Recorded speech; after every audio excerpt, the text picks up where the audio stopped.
India, then question number 2 will be almost written.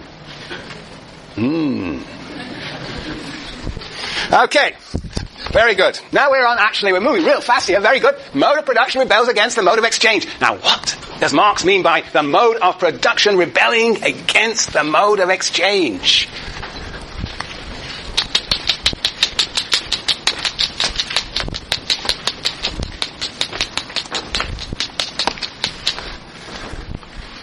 No idea? No idea. Okay. Just imagine what is happening. There are more and more things being produced. Capitalists are getting richer. The working class are getting poorer. More and more things are being produced. Who's going to consume those things? The workers. But they have no money to consume them. They're subject to lowering of wages, to degradation and poverty. Right? So who's going to consume them? You help your friend here next door. Who's going to consume them? Well, they don't want 1,000 shirts. One shirt will do for them. One Cadillac and one shirt. Well, Lexus, they say, don't they? A Ferrari, that was it. Ferrari, right. So, who's going to consume it? Who is going to consume all this massive amount of products that are being produced? Other capitalists? Well, we've already decided there's a limit to what they consume. There are very few of them. They're becoming smaller and smaller in numbers. No one. No one. No one. Aha! Yes. No one will consume them. And therefore what happens? If you produce 1 million. Stagnation. 1 million what? Toothbrushes. Back to electronic toothbrushes. Yes, if you produce 1 million electronic toothbrushes and nobody wants to consume them, what happens? Katie. Price goes down. Well, yes, that's one thing. That's indeed, that says the price will go down, but nobody has even the money with just to buy low price. Electronic toothbrushes are a luxury. What happens, Jason? The capitalists lose out in their investments, so they have to cut down in one way or another. Yeah, you see, what happens is that the capitalists are going to have to face a crisis. The poor owner of the factory that produces electronic toothbrushes is going to have to do what? Close down. Close down. Because there is nobody there to consume because too many things have been produced. Very strange. And that is called depression, but it's called a crisis of overproduction. Yes. So that is what happens with this polarization of wealth and poverty. There develop these crises of overproduction. Now, has anybody got any nice pages for me? Crises of too high. Crises of overproduction. Yes, what's page number? Yes, Juliana? 708, 708 and 709. Okay, where we could, alright. 708 the bottom, right? Why don't you read it out, Juliana? 4 lines from the bottom. 4 lines from the bottom? Yeah, if you don't mind. Yeah. The markets are flooded. This is the crisis of overproduction being described by Engels. Start again, loud and clear so that I can hear. Commerce is at a standstill. The markets are flooded. Too many things are being produced. Go on. Products accumulate as multitudinous as they are unsaleable. Hard cash disappears, credit vanishes, factories are closed. The mass of workers are in want of the means of subsistence because they have produced too much of the means of subsistence. Bankruptcy follows upon bankruptcy, execution upon execution. The stagnation lasts for years. Productive forces and products are wasted and destroyed wholesale until the accumulated mass of commodities finally filters off, more or less appreciated in value, until the production and exchange gradually begins to move again. Little by little, the pace quickens. It becomes a shock. The industrial shock breaks into a cancer. The cancer in turn grows into the headlong gallop of a perfect steeple chase of industry. Commercial credit and speculation is finally, after breakneck leap, ends where it began, in the ditch of a crisis. And so over and over again. Okay. And that should remind you of something. That's what we're in a situation now, or we're beginning to enter in a situation in which there are going to be, I suspect, and that's what most economists are anticipating these days, a crisis in which there's going to be, there is already no credit for businesses to use to invest, and people are losing their jobs, so there's fewer and fewer people buying things, and so businesses are going to have to contract, businesses are going to have to close down. Until eventually, the idea is that one hits, as you said, a depression, the economy declines until eventually hits bottom, and eventually demand picks up, and the economy keeps on going. This is the paradox of capitalism. On the one hand, the overabundance of production, and yet on the other hand, poverty, side by side. Do you remember John Steinbeck's book, The Grapes of, we call it in English, King's English, Queen's English, The Grapes of Wrath, as opposed to... Do you remember the story about that? Anybody here remember the story? What happens in California? What happens what is the story? It's a wonderful account of social utopia and scientific. Do you remember? Yes. It was during the Great Depression when they moved California to be farmers, but then there was so much competition amongst the workers, they just had no other choice because they were selling their labor for basically nothing. And it's basically saying that if everybody got together, they could eventually rise up and they were the power of the production, but they just couldn't see it because they were so brown. Excellent. I think the last bit was an imaginative projection of Steinbeck. Because at the end, it's a very, very bizarre ending where there's a very, very sick man who is eventually able to get nutrients from a lactating mother, and it's like, it's symbolic for the way that we can live if we Mari, brilliant. That is in fact just Steinbeck, this idea of solidarity, brotherhood. Well, of course it is cross-gender, right? It's a very bizarre ending. Well, that's what happens, of course, when one is in such a state of poverty. I mean, that's very good, Mari, very good account. Why were what were they called, the people who came, where did they come from? Okies, right? Where were these so-called Okies? Well, who were they? What happened to them? How did they become unemployed? Yes, Lauren? The Dust Bowl happened. What is that? Well, basically, like, a big drought happened where, so plants were not able to grow due to depression. And then nobody had money because of this. So they all had to move west. All right, hold on. Why do they have to move west? This is Oklahoma. What was happening in Oklahoma? You said a drought. Yeah, that was one factor, but there was another factor, Marianne. They didn't rotate crops, so they put the same crops in the same place, so they grew so many crops and sucked out all the nutrients of the soil. Is that really what happened? Very good. I like that. Yes, that was so authoritative. That was magnificent. Josephine. Topsoil that had to be removed over a period of time. Topsoil removed. You're really all a bunch of agricultural economists here. What actually happened in the book? Come on, Annie. I thought the banks were forcing them off. Banks. Oh, banks. Yes, banks. Yes, they were being dispossessed of their land. They were being bought out.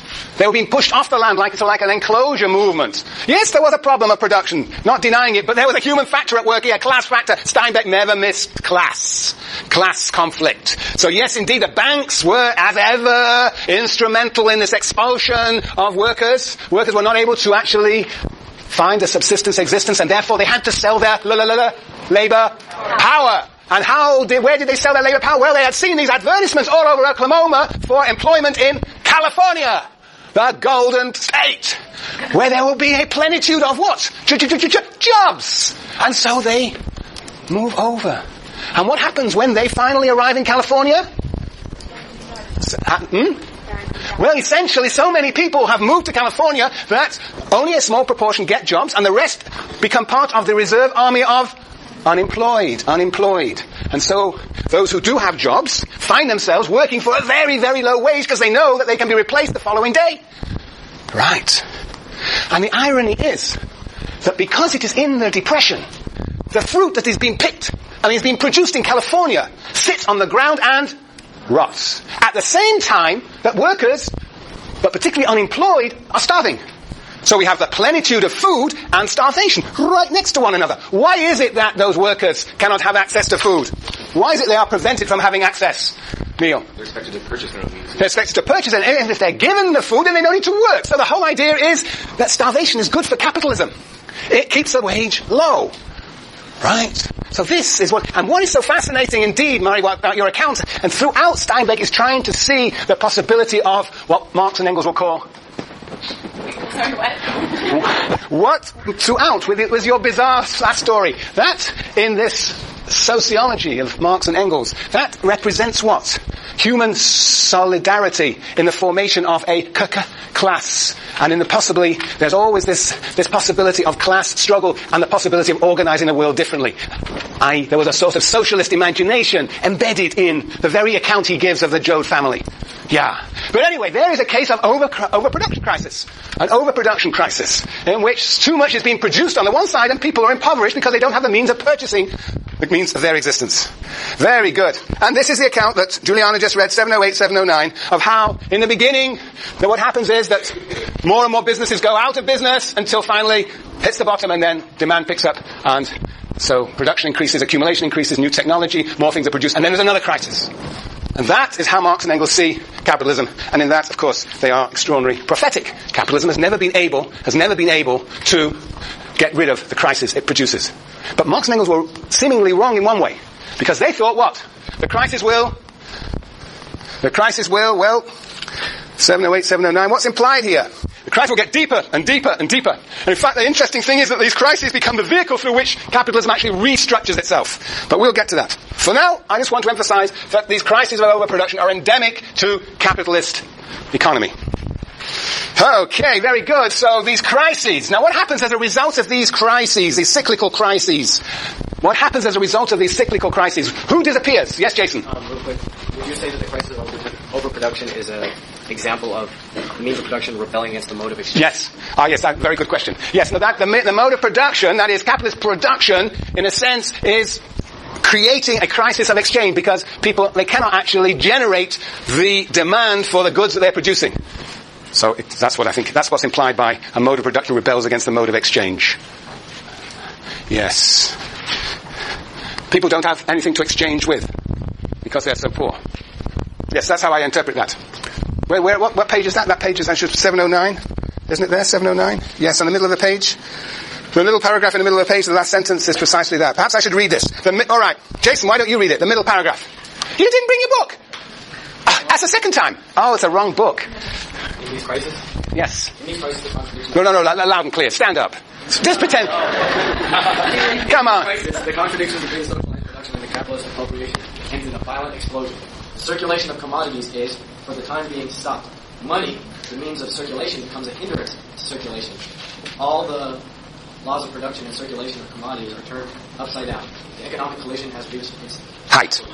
The mode of production is in rebellion against the mode of exchange. Money has become worthless. Yes. Okay, right. So this is the crisis of overproduction. But what happens as a result of this crisis of overproduction?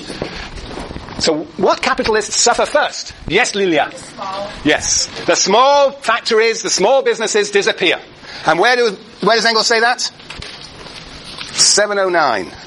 The next after Jason. Why don't you read it out, Lilia? The fact that Yes. The fact that the socialized organization of production within the factory has developed so far that it has become incompatible with the anarchy of production in society, which exists side by side with and dominates it, is brought home to the capitalists themselves by the violent concentration of capital that occurs during crises through the ruin of many large and still greater number of small capitalists. Okay, so what happens is there is a concentration